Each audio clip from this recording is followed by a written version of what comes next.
వక్రతుండ మహాకాయ కోటి సూర్య సమప్రభా నిర్విఘ్నం కురు మే దేవా సర్వకార్యేషు సర్వదా క్షోణితలంబు నన్ను తురుసోకగ బొక్కెను తింతు సైకత శ్రోణికి జంజరీక చయ సుందర వేణికి రక్షితామర శ్రేణికి దోయ జాత భవ చిత్త వశీకరణైక వాణికి అక్షదామ సుఖ వారిజ పుస్తక రమ్యపాణికిన్ వాగర్ధావివ సంపృక్తౌ వాగర్ధ ప్రతిపతయే జగతః పితరౌ వందే పార్వతీ పరమేశ్వరౌ పార్వతీ పరమేశ్వరౌ నమో బ్రహ్మణ్య దేవాయ గో బ్రాహ్మణహితాయ చ జగద్ధితాయ కృష్ణాయ గోవిందాయ నమో నమః. గురుర్బ్రహ్మా గురుర్విష్ణుః గురుర్దేవో మహేశ్వరః గురు సాక్షాత్ పరం బ్రహ్మ తస్మై శ్రీ గురవే నమః. ఓం శ్రీ మహాగణాధిపతయే నమః. శ్రీ మహాసరస్వత్యై నమః. శ్రీకృష్ణ పరబ్రహ్మణే నమః. శ్రీ గురుభ్యో నమః. మాతృదేవో భవ, పితృదేవో భవ, ఆచార్య దేవో భవ, అతిథి దేవో భవ. అందరికీ నమస్కారం. నా భగవద్గీత వీడియో ఛానల్కి మీకు అందరికీ సుస్వాగతం. కిందటి భాగంలో మనం శ్రీమద్ భగవద్గీత తృతీయోధ్యాయమైనటువంటి కర్మయోగంలో 23వ శ్లోకం వరకు తెలుసుకున్నాం. ఈ భాగంలో 24వ శ్లోకం నుంచి మరికొన్ని శ్లోకాలు తెలుసుకుందాం.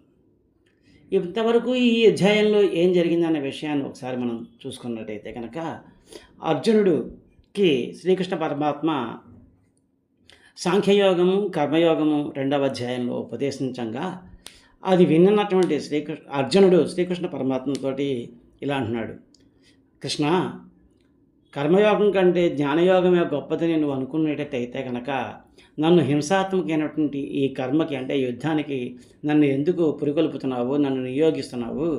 నీ మాటలు వింటుంటే నాకు సందేహం కలిగి నా మనసు అంతా భ్రమిస్తోంది. కాబట్టి నాకు ఈ జ్ఞానయోగం కర్మయోగం ఈ రెండిట్లో ఏది గొప్పదో, ఏది ఆచరిస్తే నేను శుభాన్ని పొందుతాను, ఆ విషయాన్ని చెప్పు నాకు అని అడిగాడు. అడిగితే అప్పుడు శ్రీకృష్ణ పరమాత్మ అర్జునుడితో చెప్తున్నాడు, అర్జున, సృష్టి మొదలుపెట్టేటప్పుడు నేను జగత్తులో ఉన్నటువంటి జ్ఞానం సంపాదించుకోవడం కోసం ఉన్న వాళ్ళ కోసం అది జ్ఞానయోగాన్ని, నిష్కామ కర్మయోగులకి కర్మయోగం అనేటువంటి 2 అనుష్ఠానాలు నేను చెప్పి ఉన్నాను. ఈ 2 వేరు కావు. ఈ రెండిట్లో ఏది శ్రేష్టం అనే ప్రశ్న కూడా లేదు. ఏది అవలంబించదగిన వారికి వాళ్ళు అది అవలంబించాలి అని ఉద్దేశం. కాబట్టి చిత్తశుద్ధి కలిగే వరకు కూడాను కర్మయోగాన్ని పాటించడమే ఉత్తమం. చిత్తశుద్ధి కలిగే వరకు కూడాను వర్ణాశ్రమ ఉచితాలైనటువంటి కర్మల్ని ఆచరించడమే మేలు.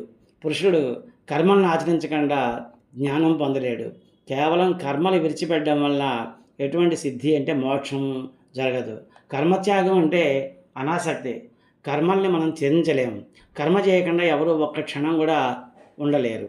ఎందుకంటే ఈ ప్రకృతి సహజమైనటువంటి ప్రకృతి ద్వారా వచ్చినటువంటి సత్వరజ స్తమో గుణాలు అనేటువంటివి ఏవైతే ఉన్నాయో అవి వాటి ద్వారా ప్రతి ఒక్కరూ కూడాను కర్మలు చేయడానికి బాధ్యులవుతున్నారు. కాబట్టి అందరూ కర్మలు చేయక తప్పదు. ఎవరైతే కర్మేంద్రియాలను నిగ్రహించి మనస్సుతోటి ఇంద్రియ విషయాలని స్మరిస్తూ ఉంటాడో అతను కపటి. అలా కాకుండా వివేకయుక్తమైనటువంటి మనస్సుతోటి జ్ఞానేంద్రియాలను నిగ్రహించి ఆసక్తి లేకుండా కర్మేంద్రియాలతో గనక కర్మానుష్ఠానం చేస్తున్నట్టయితే అతడు సిద్ధశుద్ధి పొంది జ్ఞానాన్ని పొందుతాడు. అతను ఈ కపటి కన్నా చాలా ఉత్తముడు. కాబట్టి నీవు శాస్త్రవీతమైనటువంటి కర్మని చెయ్యి. అలా చేయకుండా ఉండడం కన్నా చేయడమే మేలు. ఇంకేంటే కర్మహీనుడు అయితే నీకు దైనందిన జీవితం కూడా కలవడం కష్టం.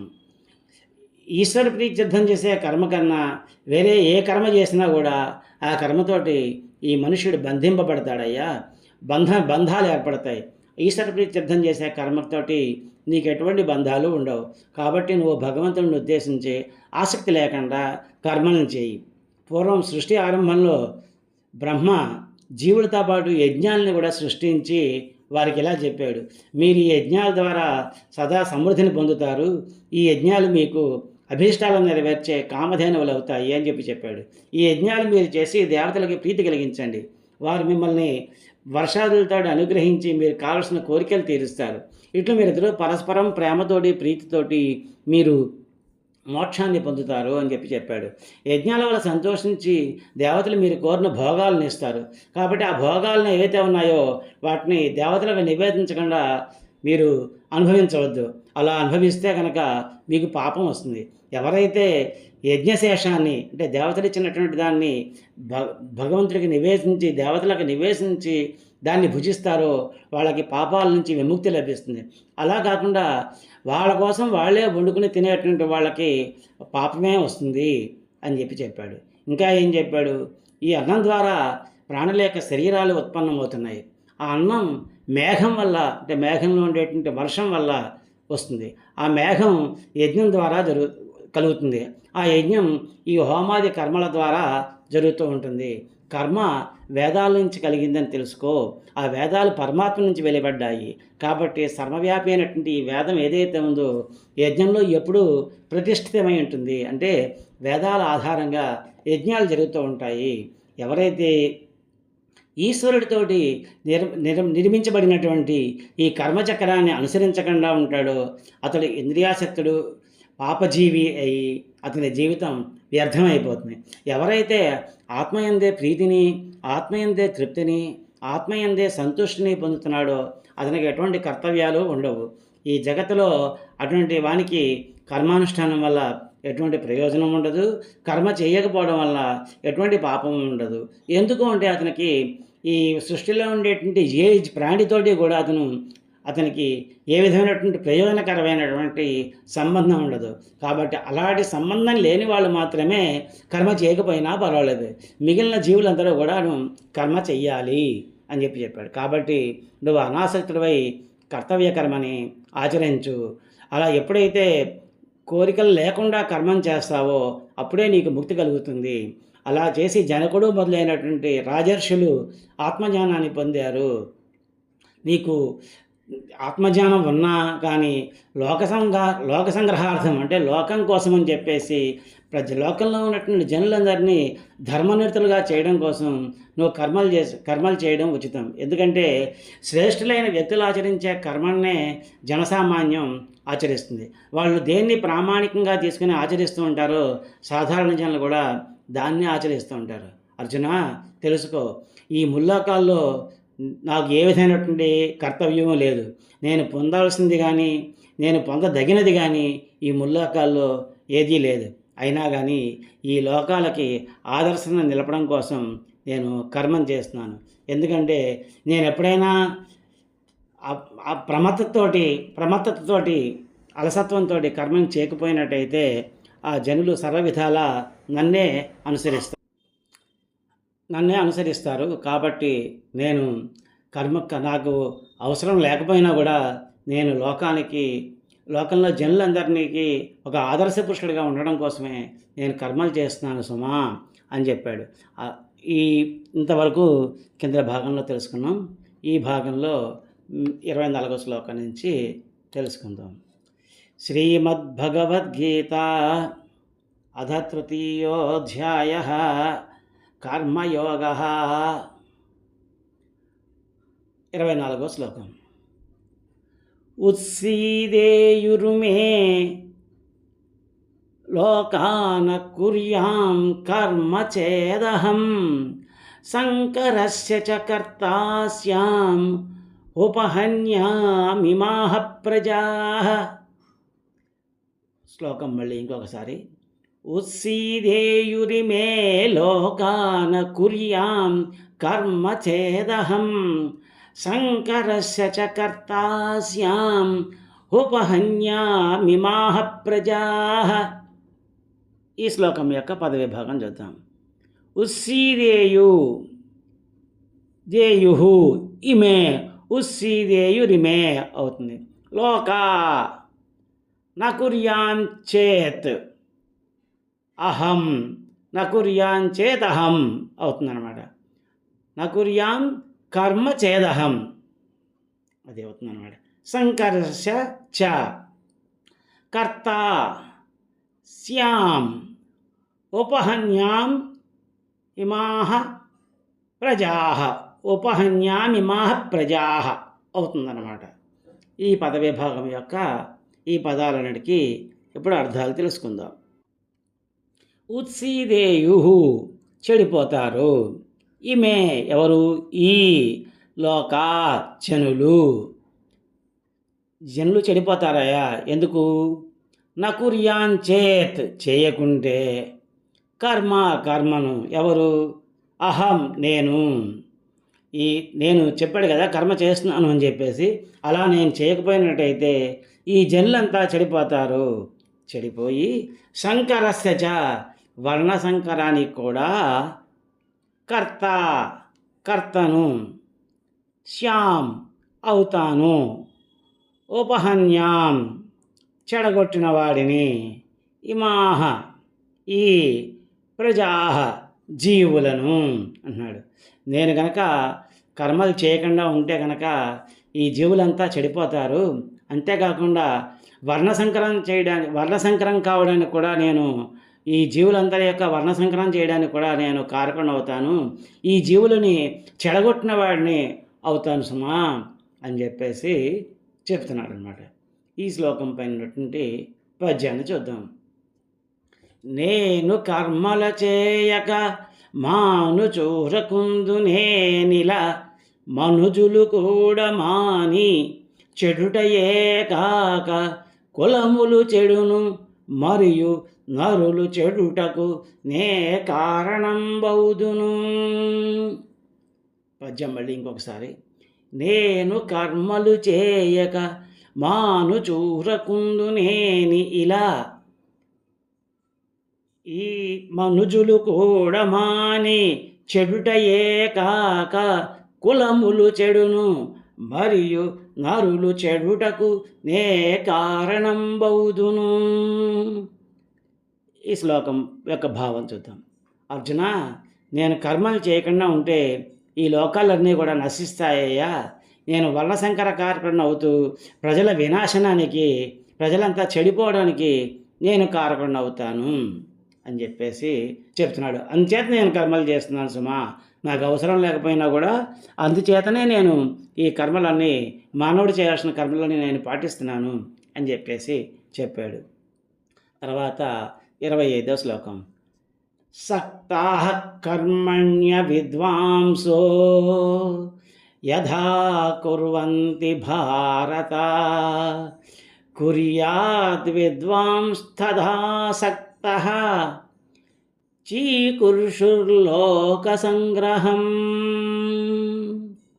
శ్లోకం మళ్ళీ ఇంకొకసారి.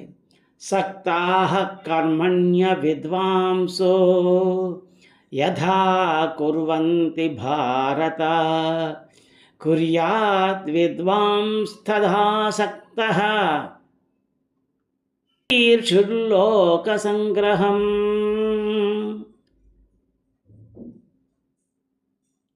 చికీర్షుర్లోక సంగ్రహం. ఈ శ్లోకం యొక్క పద విభాగాన్ని చూద్దాం. సక్తాః కర్మణి అవిద్వాంసః యథా కుర్వంతి భారత కుర్యాత్ విద్వాన్ తథా అసక్తః చికీర్షు లోక సంగ్రహం. ఇది పద విభాగం. ఈ పదాలకి ఇప్పుడు అర్థాలు తెలుసుకుందాం. సక్తాః ఆసక్తులై, కర్మణి కర్మలో, అవిద్వాంసః అజ్ఞానులు, కర్మణ్యవిద్వాంసః అవిద్వాంసో అవుతుంది యథాతో కలిసినప్పుడు. యథా ఎలా అయితే, కుర్వంతి చేస్తున్నారో, భారత అర్జున కుర్యాత్ కర్మ చేస్తూ ఉంటారు ఎవరు? విద్వాన్ జ్ఞానులు. తథా అదేవిధంగా, అసక్తః ఆసక్తి లేకుండా అనాసక్తిలై, చికీర్షు చేయగోరే, లోక సంగ్రహం లోకహితార్థమై అంటున్నాడు అన్నమాట. అంటే ఏంటంటే, అజ్ఞానులు ఆసక్తితోటి ఎలా అయితే కర్మలు చేస్తూ ఉంటారో, అలాగే జ్ఞానులు ఆసక్తి లేకుండా అదేవిధంగా లోకం కోసం అని చెప్పేసి లోకహితాన్ని చేయగోరి, లోకానికి హితం చేయగోరి కర్మలు చేస్తూ ఉంటారు అని చెప్పేసి చెప్తున్నాడు. ఈ శ్లోకం పైనటువంటి పద్యాన్ని చూద్దాం. సంగమున అజ్ఞాని ఎటులను సలుపు కర్మ, సంగమున అజ్ఞాని ఎటులను సలుపు కర్మ, ఫలము గోరుచునీల బ్రహ్మవిదుడు ప్రతిఫలము కోరక, అటుల ప్రజల సుఖము గోరి కర్మల చేయుచుందునయ్యా. అది పద్యం. మళ్ళీ ఇంకొకసారి చూద్దాం.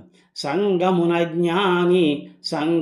అజ్ఞాని ఎటులను సలుపు కర్మ, ఫలము కోరుచునీల బ్రహ్మవిదుడు ప్రతిఫలము కోరక, అటుల ప్రజల సుఖము కోరి కర్మల చేయుచునుండునయ్యా. అర్జున భావం. అర్జున, అజ్ఞానులు ఏ విధంగా అయితే ఆసక్తితోటి కర్మలను ఆచరిస్తూ ఉంటారో, అలా జ్ఞానులు కూడా కర్మలు చేస్తూ ఉంటారు. కానీ వాళ్ళు ఆసక్తి లేకుండా లోకహితార్థం అంటే లోకానికి మంచి చేయడం కోసం అని చెప్పేసి కర్మలు చేస్తూ ఉంటారు అని చెప్పేసి చెప్పాడనమాట. ఇప్పుడు తర్వాత ఇంకా ఏం చెప్పాడన్నది 26వ శ్లోకం చూద్దాం. నా బుద్ధిభేదం జనయేదజ్ఞానాం కర్మసంగినాం, యోజయేత్ సర్వకర్మాణి విద్వాన్ యుక్తః సమాచరన్. శ్లోకం మళ్ళీ ఇంకొకసారి. నా బుద్ధిభేదం జనయేదజ్ఞానాం కర్మసంగినాం, యోజయేత్ సర్వకర్మాణి విద్వాన్ యుక్తః సమాచరన్. ఈ శ్లోకం యొక్క పద విభాగాన్ని చూద్దాం. బుద్ధిభేదం న జనయేత్ అజ్ఞానాం, జనయేత్ అజ్ఞానాం అంటే జనయేద్ అజ్ఞానాం అవుతుంది. కర్మసంగినాం, యోజయేత్ సర్వకర్మాణి, యోజయేత్ సర్వకర్మాణి విద్వాన్ యుక్తః అవుతుంది. సమాచరన్. ఇది పద విభాగం. ఈ పదాలన్నిటికీ ఇప్పుడు అర్థాలు తెలుసుకుందాం. బుద్ధిభేదం అంటే బుద్ధి చపలాన్ని, జనయేత్ కలిగించక, బుద్ధిలో చపలత్వాన్ని కలిగించక, అజ్ఞానం ఎవరికి? అజ్ఞానం అవివేకులకి. దేంట్లో? కర్మసంగినాం కర్మలో అనాసక్తులైనటువంటి వాళ్ళకి, యోజయేత్ కర్మలు అనదొచ్చినట్లు చేసేది, సర్వకర్మాణి కర్మలన్నిటినీ, విద్వాన్ జ్ఞాని, యుక్తః యోగయుక్తుడై, సమాచరన్ ఆచరిస్తూ అని చెప్పేసి చెప్తున్నాడు. దీంట్లో ఏం చెప్తున్నాడు? కర్మ మీద ఆసక్తితోటి కూడా కర్మలు చేస్తున్నా కూడా వాళ్ళ బుద్ధిని చెలింపు చేయకూడదు. అటువంటి అవివేకుల యొక్క బుద్ధిని చెలింపు చేయకుండా తాను మాత్రం అప్రమత్తుడై కర్మలను ఆచరిస్తూ వాడు కూడా కర్మలు చేసేటట్టు చూడాలి. అంతేగాని వాళ్ళ బుద్ధిని అప్రమత్తుడై ఎవరైతే ఉంటారో ఆ జ్ఞాని చెలింపజేయకూడదు, వాళ్ళ బుద్ధిని చెలింపజేయకూడదు అని చెప్పేసి చెప్తున్నాడు అన్నమాట. ఈ శ్లోకం పైనటువంటి పద్యాన్ని చూద్దాం. సంగమున కర్మములు శక్తి జలుపుచుండు వారి బుద్ధిని మార్చక, పండితులకు వారు సకల కర్మల తాము పరగ చేయుచుండి మంచి మార్గము చూపుచుండవలెను. పద్యం మళ్ళీ ఇంకొకసారి. సంగమున కర్మములు శక్తి సలుపుచుండు వారి బుద్ధిని మార్చక, పండితులకు వారు సకల కర్మల తాము పరగ చేయుచుండి మంచి మార్గము చూపుచుండవలెను. ఈ శ్లోకం యొక్క భావం, అవివేకులై కర్మలు చేస్తున్నటువంటి వాళ్ళ బుద్ధిని ఈ జ్ఞానులు చెలింపజేయకూడదు, వాళ్ళ బుద్ధిని మరలించకూడదు. వాళ్ళు మాత్రం అప్రమత్తులై కర్మలను ఆచరిస్తూ ఈ అనాసక్తులైనటువంటి అవివేకులైనటువంటి వాళ్ళు కూడాను అందరూ కూడాను కర్మలను ఆచరించేటట్టుగా చూడాల్సిన బాధ్యత ఈ జ్ఞానుల పైన ఉందయ్యా అని చెప్పేసి చెప్తున్నాడు. కాబట్టే జ్ఞానులు కర్మలు ఆచరించాలి. ఎక్కడికి వెళ్ళినా కానీ మళ్ళీ అక్కడికే తీసుకెళ్తున్నాడు అనమాట. ఏంటనమాట, కర్మలు చేయాలి. నీకు అవసరం ఉన్నా లేకపోయినా, నువ్వు చాలా గొప్పవాడివే అయినా కానీ నువ్వు లోకం కోసం కర్మలు చేయాలి. లోకం నిన్ను అనుసరిస్తుంది కాబట్టి నువ్వు గొప్పవాడి అయితేను నిన్ను అనుసరించాలి అంటే కర్మలు చేయాలి. నిన్ను లేకపోతే వాళ్ళు తప్పుదారిన పోతారు. కాబట్టి నీ కోసం కాకపోయినా లోకం కోసమైనా సరే నువ్వు నిత్య నైమిత్య కర్మల్ని చేస్తూ ఉండాలి అని చెప్పేసి చెబుతున్నాడు. తర్వాత ఇంకా ఏం చెప్పాడన్నది ఈ 27వ శ్లోకంలో చూద్దాం. ప్రకృతే క్రియమాణాని గుణై కర్మాణి సర్వశః అహంకార విమూఢాత్మా కర్తాహమితి మన్యతే. శ్లోకం మళ్ళీ ఇంకొకసారి. ప్రకృతే క్రియమాణాని గుణై కర్మాణి సర్వశః అహంకార విమూఢాత్మా కర్తాహమితి మన్యతే. ఈ శ్లోకం యొక్క పద విభాగం చూద్దాం.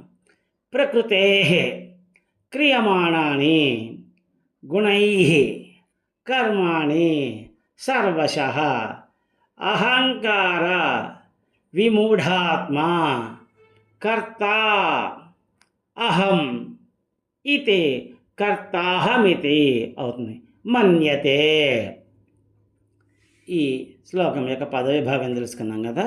ఇప్పుడు ఈ పదాలన్నిటికీ అర్థాలు తెలుసుకుందాం. ప్రకృతికి క్రియమాణాన్ని చేయబడుతున్నమైనటువంటి గుణై త్రిగుణాలలో, కర్మాణి కర్మలు, సర్వశః అన్ని విధాల,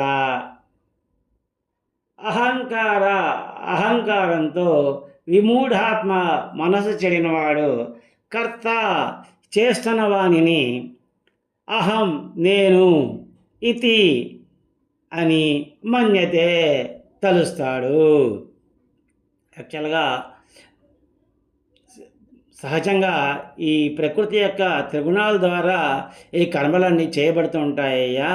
కానీ తెలియనటువంటి అహంకారంతో మనసు చేయనటువంటి వాడు ఏమనుకుంటాడంటే, అవివేకి ఈ కర్మలన్నీ నేనే చేస్తున్నాను అని అనుకుంటూ ఉంటాడు అని చెప్పేసి చెప్తున్నాడు. ఇక్కడ ఈ శ్లోకం పైనటువంటి పద్యాన్ని చూద్దాం. కర్మలన్నీయు ప్రకృతిని కలుగు 3 గుణములను జరుగుచునుండా మనసు చెడిన నరుడు సర్వము తన వల్ల జరుగుచున్నదనుచు మూర్ఖ బుద్ధి నిలను దలచుచుండు. కర్మలన్నీయు ప్రకృతిని కలుగు 3 గుణములను జరుగుచునుండా మనసు చెడిన నరుడు సర్వము తన వల్ల జరుగుచున్నదనుచు మూర్ఖ బుద్ధినిలను దలచుచుండు. ఈ శ్లోకం యొక్క భావం చూద్దాం. ఈ ప్రకృతి యొక్క 3 గుణాలతోటే ఈ కర్మలన్నీ చేయబడుతున్నాయి. కానీ అహంకారంతో మనశ్చెడిన వాడు ఈ కర్మలన్నిటికీ కర్త నేనే అని భావిస్తాడు అని చెప్తున్నాడు. అయితే ఇక్కడ ఇదివరకే చెప్పాడు శ్రీకృష్ణ పరమాత్మ, నువ్వు కర్మ చేయకుండా ఒక్క క్షణం కూడా ఉండలేవయ్యా, కర్మ చేయాల్సి వస్తుంది. ఎందుకంటే నువ్వు ఏమనుకున్నా, నువ్వు చేద్దాం అనుకున్నా చేయొద్దనుకున్నా కూడాను ఈ ప్రకృతి సహజంగా ఈ ప్రకృతిలో ఉన్నటువంటి గుణాలన్నీ ఏవైతే ఉన్నాయో సత్వ రజ తమో గుణాలు నీ చేత కర్మని తప్పకుండా చేయిస్తాయి. కాబట్టి నువ్వు కర్మ చేయకుండా ఆగలేవు. కర్మ చెయ్యక తప్పదు, నీకు కర్మ చేస్తూనే ఉండాలి అని చెప్పేసి చెప్పాడనమాట. ఎక్కడ చెప్పాడు ఆ విషయాన్ని మనకి? సత్వరజస్తమో గుణాలు అనేటువంటిది ఈ 5వ శ్లోకంలో చెప్పాడు. నువ్వు క్షణం కూడా కర్మ చేయకుండా ఉండలేవు ఎవరు కూడాను. ఎందుకంటే కర్మలను ఛేదించలేరు, కర్మ చేయకుండా ఒక క్షణం కూడా ఉండలేరు. అందరూ కూడాను మాయతోటి ప్రకృతి సిద్ధమైనటువంటి సత్వరజస్తమో గుణాలకు లోబడి కర్మలు చేస్తూనే ఉంటారు. చేయక తప్పదు, వాళ్ళకి చేయడానికి బాధ్యులు అవుతారు అని చెప్పాడు కదా. అదే విషయాన్ని ఇక్కడ మళ్ళీ చెప్తున్నాడు. అలా జరుగుతూ ఉంటే ఇక్కడ తెలివి తక్కువ వాడు ఏమనుకుంటాడు అంటే, ఈ కర్మలన్నీ నేనే చేస్తున్నాను, నా వల్ల ఈ కర్మలు జరుగుతున్నాయి అనుకుంటాడు. ప్రకృతి సహజంగా జరుగుతున్న కర్మలుగా వాటిని భావించడు. ప్రకృతి ద్వారా జరుగుతున్నాయి అనేటువంటి విషయాన్ని, ఆ త్రిగుణాల ద్వారా ఈ కర్మలు జరుగుతున్నాయని చెప్పేసి అతను భావించకుండా ఈ కర్మలన్నిటికీ కర్త నేనే అనేటువంటి ఒక అవివేకంతో అతను ఉంటాడు అని చెప్పేసి చెబుతున్నాడు. ఈ భాగంలో ఇంతవరకు తెలుసుకున్నాం. వచ్చే భాగంలో మరికొన్ని శ్లోకాలు తెలుసుకుందాం. హరి ఓం తత్సత్. గీతాశాస్త్రమిదం పుణ్యం యః పఠేః ప్రయతః పుమాన్ విష్ణోః పదమవాప్నోతి భయశోకాదివర్జితః. ఈ గీతాశాస్త్రాన్ని ఎవరు పఠిస్తారో వాళ్ళు భయము శోకము లేకుండా విష్ణు సాయుధ్యమును పొందుతారు. అసతోమా సద్గమయ తమసోమా జ్యోతిర్గమయ మృత్యోర్మా అమృతంగమయ. ఓం శాంతి శాంతి శాంతి. ఓం యదక్షరపదభ్రష్టం మాత్రాహీనం చ యద్భవేత్ తత్సర్వం క్షమ్యతాం దేవ నారాయణ నమోస్తుతే. విసర్గబిందు మాత్రాణి పదపాదాక్షరాణి చ న్యూనాని చాతిరిక్తాని క్షమస్వ పురుషోత్తమా. కాయేన వాచా మనసేంద్రియైర్వా బుద్ధ్యాత్మనా వా ప్రకృతే స్వభావాత్ కరోమి యజ్జత్ సకలం పరస్మై నారాయణాయైతి సమర్పయామి. శ్రీమన్నారాయణాయైతి సమర్పయామి. సర్వే భవంతు సుఖినః, సర్వే సంతు నిరామయాః, సర్వే భద్రాణి పశ్యంతు, మా కశ్చిద్ దుఃఖభాగ్ భవేత్. శ్రియః కాంతాయ కళ్యాణ నిధయే నిధయేర్ధినాం. శ్రీవేంకట నివాసాయ శ్రీనివాసాయ మంగళం. మంగళం కోసలేంద్రాయ మహనీయ గుణాత్మనే చక్రవర్తి తనూజాయ సార్వభౌమాయ మంగళం. ఉమాకాంతాయ కాంతాయ కామితార్థప్రదాయినే శ్రీగిరీశాయ దేవాయ మల్లినాథాయ మంగళం. ఓం ఏతత్సర్వం శ్రీ పరబ్రహ్మార్పణమస్తు.